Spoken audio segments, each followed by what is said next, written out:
తండ్రి వారసత్వాన్ని అందిపుచ్చుకొని రాజకీయాల్లో ముందుకు సాగుతూ తనకంటూ ఒక ప్రత్యేకమైన స్థానం ఏర్పరచుకొని రాజకీయాల్లో ముందుకు సాగుతున్న చీరాల వైఎస్ఆర్సీపీ అభ్యర్థి కర్ణ వెంకటేష్ మనతో ఉన్నారు. రాష్ట్రంలో జరుగుతున్న తాజా రాజకీయ సమీకరణాలు, రాబోయే రోజుల్లో చీరాలలో ఆయన గెలిచే అవకాశం ఉందా లేదా ఆయన మాటలోనే తెలుసుకునే ప్రయత్నం చేద్దాం. నమస్తే సార్. నమస్తే. ముందుగా కంగ్రాట్స్, ఎమ్మెల్యే అభ్యర్థిగా మీరు ముందుగా వెళ్తున్నారు. ప్రజల నుంచి విశేష స్పందన అయితే వస్తుంది. ఏం చెప్తారు ఈరోజు వైఎస్ఆర్సీపీ పరిపాలన గురించి? వైఎస్ఆర్సీపీ పరిపాలన గురించి చెప్పేది మీరు చూస్తూనే ఉన్నారు. సంక్షేమం ఏ విధంగా ముందుకు తీసుకెళ్తా ఉన్నారు అనేది, అభివృద్ధి ఏ విధంగా జరుగుతుందనేది చీరాల ప్రాంతంలో మీ అందరు చూస్తే కూడా అర్థమవుతూ ఉంది. దాంట్లో ప్రత్యేకించి చెప్పేదేం లేదు. జగన్మోహన్ రెడ్డి గారు మళ్ళీ గెలవబోతున్నారు. ముఖ్యమంత్రిగా రెండోసారి ప్రమాణ స్వీకారం చేయబోతున్నారు. చీరాల అభ్యర్థిగా నేను గెలవబోతున్నాను అనేది మీ అందరికి కూడా స్పష్టంగా చెప్పదలుచుకున్నాను. అంటే వైఎస్ఆర్సీపీలో చాలా సున్నితమైన నాయకులు మీరు. ఎప్పుడు కూడా ప్రజలు నిరంతరం అందుబాటులో ఉంటారు. మీకు ఎటువంటి గాయమైనా సరే కూడా నిరంతర ప్రజలు ఉంటున్నారు. ఇంత స్పందన రావడానికి మీ నాన్నగారు కూడా కారణం కాదు. డెఫినెట్గా వాళ్ళందరిని చూసే మమ్మల్ని చూసేది. వాళ్ళందరూ చేసిన పనితీరు బట్టి మమ్మల్ని ఆదరిస్తూ ఉంటారు. దాంతోపాటు మేమందరం కూడా వాళ్ళ ముందు ప్రూవ్ చేసుకోవాల్సిన అవసరం ఉంటుంది. మా నాయకులు వాళ్ళందరూ సహాయ సహకారాలు అందరూ కూడా మనస్ఫూర్తిగా అందిస్తున్నారు. అదేవిధంగా వైఎస్ఆర్సీపీ నాయకులు అందరూ కూడా సహకరిస్తున్నారు. అదేవిధంగా సామాన్య ప్రజలు చీరాల ప్రాంతంలో ఉన్న వాళ్ళు కూడా అందరూ కూడా బలరాం కృష్ణమూర్తి గారి సారథ్యంలో గత 5 సంవత్సరాల్లో మేమందరం కూడా ప్రశాంతంగా ఉన్నాం. ఇదే పరిపాలన కావాలని చెప్పి వాళ్ళు కోరుకుంటున్నారు. కాబట్టి తప్పకుండా మాకు గెలుపు అవకాశాలు ఎక్కువ ఉంటాయని చెప్పి అందరూ కూడా తెలియజేస్తూ ఉన్నారు. నియోజకవర్గంలో విస్తృతంగా పర్యటిస్తున్నారు. ఇంకేమైనా సమస్యలు గుర్తించారా?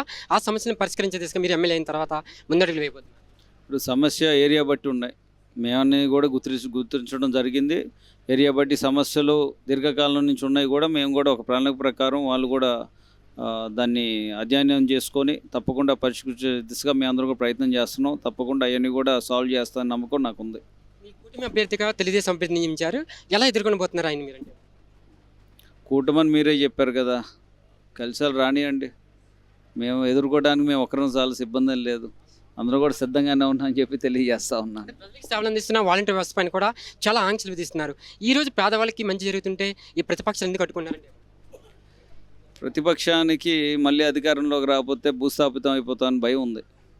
అందుకనే ఏదో రకంగా బురద చల్లుతూ ఉంటారు. ఏదో రకంగా మంచి చేసేదాన్ని అడ్డుకుంటూ ఉంటారు. ఇప్పుడు పెన్షన్లు ఇస్తూ ఉన్నారు. పెన్షన్లు 1వ తారీఖు వస్తే 6 గంటలకి పొద్దున్నే లేచి వాలంటీర్స్ పెన్షన్లు ఇస్తారు. ఇప్పుడు 5 సంవత్సరాలకి ఇస్తున్నారు. 1 నెల 2 నెలలు ఇస్తే ఏం పోయింది? వాళ్ళు ఎందుకు అడ్డు చెప్పాలా? వాళ్ళ మీద వాళ్ళకి నమ్మకం ఉంది కదా, మళ్ళీ వీళ్ళ మీద ఎందుకు ఏడుస్తున్నారు? అంటే వాళ్ళు మంచి చేయలేదు, జగన్మోహన్ రెడ్డి గారు మంచి చేశాం అనేది వాళ్ళే ఒప్పుకుంటున్నారు. కాబట్టి పిటిషన్స్ వేస్తున్నారు. ఈరోజు వాలంటీర్ వ్యవస్థ చక్కగా పనిచేస్తూ ఉంది. అన్ని రకాలుగా వాళ్ళకి అందుబాటులో ఉండి సహాయ సహకారాలు అందిస్తూ ఉన్నారు. మరి వాళ్ళ పనితీరు పట్ల జగన్మోహన్ రెడ్డి గారికి కూడా మంచి పేరు వస్తూ ఉంది. సో ఈ జగన్మోహన్ రెడ్డి గారికి మంచి పేరు రాకుండా చేయడానికి వాళ్ళు కుళ్ళు కుతంత్రాలతో వాళ్ళు పన్నాగం మన్నుతూ ఉన్నారు. ఏదేం చేసినా సామాన్య ప్రజలు నిర్ణయిస్తారు. రేపు మే 13న ఎలక్షన్ జరగబోతుంది. తప్పకుండా రేపు జరిగే పరిస్థితుల్లో అందరూ కూడా మంచి మెజారిటీతో గెలుస్తామని చెప్పి మా వైఎస్ఆర్సీపీ నాయకులు అందరూ కూడా ధీమాగా ఉన్నారు. మళ్ళీ జగన్మోహన్ రెడ్డి గారు మంచి మెజారిటీతో గెలుస్తారని చెప్పి మా అందరూ కూడా విశ్వసిస్తున్నారు. కాబట్టి తప్పకుండా రాబోయేది మళ్ళీ వైఎస్ఆర్ ప్రభుత్వం అని చెప్పి గంటాపదంగా మేము అందరూ కూడా చెప్పదలుచుకున్నాం. చాలా నియోజకవర్గాల్లో కొంత వ్యతిరేకత వస్తుంది అభ్యర్థికి. కానీ ఇక్కడ మాత్రం చీరాల్లో ఏ ఒక్క ప్రజానీకిని అడిగినా కూడా మా ఇంట్లో పెద్ద కుమారుడు వెంకటేష్ అంటూ ఇంత యూజ్ స్పందన. ఏం చెప్తారు సార్? ఇంతకుముందు నాయకులు ఏ పని చేయనీయకుండా, ప్రశాంతమైన వాతావరణం లేకుండా నాశనం చేసి పెట్టి వదిలేశారు 10 సంవత్సరాల నుంచి. దానికి భిన్నంగా బలరాం కృష్ణమూర్తి గారి సారథ్యంలో అందరం కూడా కలిసికట్టుగా పనిచేసుకుంటూ ఎవరికి కూడా ఏ ఇబ్బంది కలగకుండా పార్టీలకు అతీతంగా, ప్రాంతాలకు అతీతంగా, కుల మతాలకు అతీతంగా పరిపాలన జరిగింది. దానికి ఇదే నిదర్శనం. తప్పకుండా అందరూ కూడా సపోర్ట్ చేస్తున్నారు, ముందుకు వస్తున్నారు, విశ్వసిస్తున్నారు. మళ్ళీ అందరం కూడా అధికారంలోకి వచ్చేది వైఎస్ఆర్సీపీ అని చెప్పి గంటాపదంగా అందరూ తెలియజేస్తూ ఉన్నారు. వైఎస్ఆర్సీపీలో పనిచేసిన వ్యక్తి ఈరోజు ఇండిపెండెంట్గా అంటూ కొంత సోషల్ మీడియాలో ప్రచారం జరుగుతుంది. ఒకవేళ ఇండిపెండెంట్గా వస్తే కర్ణ వెంకటేష్ గారు ఎలా ఎదుర్కొనబోతుంది? కూటమని ఇందాకే చెప్పారుగా, కూటమి అన్నీ కలిపి వచ్చినా, సింగిల్గా వచ్చినా, సపరేట్గా వచ్చినా మేము ఫైట్ చేసేది ఒకటే. వైఎస్ఆర్సీపీ బ్రాండ్తో మేము వెళ్తున్నాం. వాళ్ళు రకరకాల బ్రాండ్లు ఎత్తుకొని రావాల్సి వస్తుంది. ఇండిపెండెంట్ ఎత్తుక్కుంటాడో, కాంగ్రెస్ పార్టీ ఎత్తుక్కుంటాడో, లేదా బీజేపీ ఎత్తుక్కుంటాడో, లేదంటే జనసేన ఎత్తుక్కుంటాడో, టీడీపీ ఎత్తుక్కుంటాడో, అది వాళ్ళ ఇష్టం. అన్న ఒక పార్టీ, తమ్ముడు ఒక పార్టీ, ఇంట్లో వాళ్ళు 2 పార్టీలు, పక్కింట్లో వాళ్ళు 3 పార్టీలు వెళ్ళే కూటములు వాళ్ళే.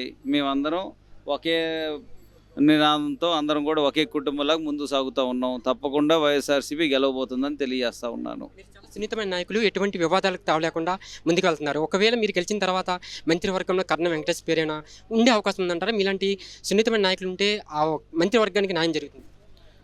గెలుపు గురించి ఆలోచించాలి కానీ మంత్రివర్గం గురించి ఆలోచించకూడదు. మంత్రివర్గం అనేది జగన్మోహన్ రెడ్డి గారి ఇష్టం. సో దాని గురించి మాట్లాడటం కూడా అప్రస్తుతం. మేమందరం ఎమ్మెల్యేగా గెలవాలని కోరుకుంటున్నాం. తప్పకుండా జగన్మోహన్ రెడ్డి గారి ఆశయం సాధన కోసం అందరం కష్టపడి పనిచేస్తున్నాం. మంత్రివర్గం గురించి మాట్లాడేంత స్థాయి నాది కాదు. పని చెప్పండి, బస్సు యాత్ర అంటే ఈరోజు శ్రీకారం చుట్టారు. ప్రజల నుంచి ఎటువంటి స్పందన వస్తుంది? అవతల ప్రతిపక్షాలు ప్రజాగలమంటూ కూడా వాళ్ళు కూడా ముందుకు వస్తున్నారు. ఈరోజు ఏం చెప్తారు సార్? ముఖ్యమంత్రి స్వయంగా ప్రజలకు రావడం, ప్రజల సమస్యలు కూడా తెలుసుకుంటున్నారు. రేపు రాబోయే రోజుల్లో ఇంకా ఎలా ఉండబోతుంది ఆంధ్రప్రదేశ్ రాష్ట్రం? ముఖ్యమంత్రి గారి గురించి కర్ణ వెంకటేష్ గారి మాటలు ఏం చెప్తారు? ముఖ్యమంత్రి గారు కష్టపడి పనిచేస్తూ ఉన్నారు. ఈరోజు ఎన్ని కుటుంబాలు కట్టి ఎంతమంది జత కట్టి అన్ని జెండాలు కలిపి వస్తున్నా రిజల్ట్ ఏ విధంగా ఉందో మీరు చూస్తూ ఉన్నారు ఒక బస్సు యాత్రలో. ఈరోజు మాకు ప్రకాశం జిల్లాలో కూడా జరుగుతూ ఉంది. వాస్తవానికి మేమందరం కూడా వెళ్ళాల్సి ఉంది, కానీ ఎన్నికల ప్రచారాలు ఉండగా మాకు కూడా ఇక్కడ టైఅప్ అయిపోయాం. కంప్లీట్గా మేము కూడా కదలలేని పరిస్థితిలో ఉన్నాం. లేకపోతే మేము కూడా ముఖ్యమంత్రి గారిని కలిసి వద్దామని మా నాయకులు మేమందరం కూడా ఫస్ట్ ఆలోచించున్నాం, కానీ కొన్ని ప్రోగ్రామ్స్ వల్ల ఇక్కడ ఉండాల్సి వచ్చింది. వారు కూడా బస్సు యాత్రలో బ్రహ్మరథం పడుతూ ఉన్నారు, అన్ని రకాలుగా మద్దతు తెలుపుతూ ఉన్నారు, అన్ని రకాల ప్రజలు ఆయనకు మద్దతు ఉన్నారు. బడుగు బలైన వర్గాలన్నీ కూడా జగన్మోహన్ రెడ్డి గారి పట్ల విశ్వాసంతో ఉన్నాయి, నమ్మకంతో ఉన్నాయి. అందరూ కూడా ఒకే నినాదం జై జగన్ అని చెప్పి అందరూ కూడా ముక్కుసూటితనంతో ముందుకెళ్తూ ఉన్నారు. తప్పకుండా గెలిచేది జగన్మోహన్ రెడ్డి గారు అని చెప్పి మేము అందరూ కూడా తెలియజేస్తూ ఉన్నాను. సమయం 2 అవుతున్నా కూడా మీకు ప్రతి అవ్వ కూడా చాలా ఆశీర్వాదాలు చూపిస్తున్నారు. ఏం చెప్తారు సార్ ఈ ఎండ టైంలో కూడా మీకు వస్తున్నారు? సగం కరణం బలరామ కృష్ణమూర్తి గారి చేసిన పనితీరు, జగన్మోహన్ రెడ్డి గారు మాకు ఆదరించిన తీరు, మా నాయకులు మా ప్రజలు ఈరోజు చీరాల ప్రాంతం ఉన్న నాయకులు అందరూ కూడా ఏకదాటిపోయి ఉన్నారు. అందరూ కూడా కలిసికట్టుగా పనిచేస్తున్నాం కాబట్టి వాళ్ళ మీద ఉన్న నమ్మకంతో నా పట్ల ఒక సోదర భావంతో ఒక బిడ్డగా, ఒక అన్నలా, ఒక తమ్ముళ్ళ అందరూ కూడా ఆదరిస్తున్నారు కాబట్టి ఈరోజు అందరూ కూడా రావటం జరిగింది. సమస్య లేని ఇల్లు ఉండదు, పరిష్కారం లేని సమస్య ఉండదు. బంధాలు గొప్పవి, బాధలు చిన్నవి. మీ సమస్యని మేము పరిష్కరిస్తాం. రండి, మాట్లాడుకుందాం.